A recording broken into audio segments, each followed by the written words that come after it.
America ने Japan पर क्यों गिराए थे परमाणु बम?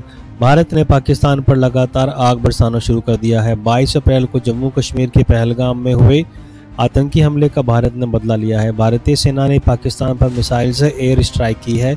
इसमें भारतीय सेना ने पाकिस्तान में आतंकियों के 9 ठिकानों पर मिसाइल से हमला किया है। आतंकियों पर किए इस ऑपरेशन का नाम भारतीय सेना ने ऑपरेशन सिंदूर रखा है। इस ऑपरेशन में भारतीय वायुसेना की तरफ से हैमर, स्कैल्प मिसाइलें और राफेल का यूज़ किया गया है। इसके अलावा बताया जा रहा है कि भारत ने पाकिस्तान के एयर डिफेंस सिस्टम HQ-9 को तबाह कर दिया है। इसके बाद दोनों देशों के बीच युद्ध की खबरें तेज हो गई हैं। वहीं भारत और पाकिस्तान दोनों ही देशों के पास परमाणु शक्ति भी है।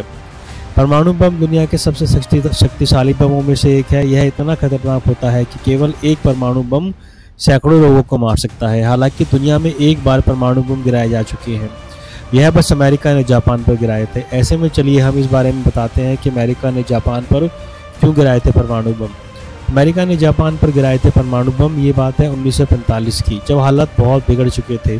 जापान ने कई एशियाई इलाकों पर कब्जा कर लिया था, जिससे अमेरिका नाराज था। वहीं अमेरिका के राष्ट्रपति हैरी ट्रूमैन को परमाणु बम यूज करने का अधिकार मिल चुका था, ताकि जापान को सरेंडर करने पर मजबूर किया जा सके। ट्रूमैन ने जापान को चेतावनी दी थी कि अगर उसने हार नहीं मानी तो अमेरिका जापान के किसी भी शहर को पूरी तरह बर्बाद कर सकता है।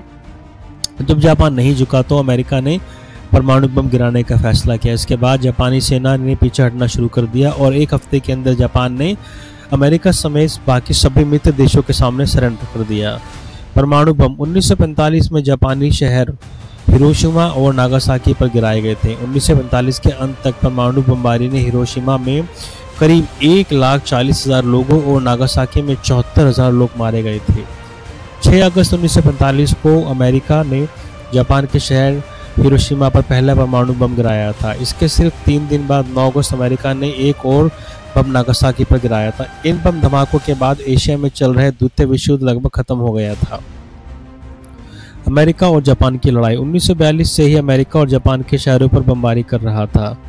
मार्च 1945 में टोक्यो पर एक बड़ा हमला हुआ, जिसमें 80,000 लोग मारे गए, लेकिन फिर भी जापान ने हार नहीं मानी। जिसके बाद अमेरिका को लगा कि सिर्फ बमबारी से जापान सरेंडर नहीं करेगा। इसके बाद इवो जिमा और ओकानोवा की लड़ाइयों में हजारों अमेरिकी सैनिक मारे गए थे, जिससे अमेरिका का मानना था कि जापान पर ज़मीनी हमला भी आसान नहीं है।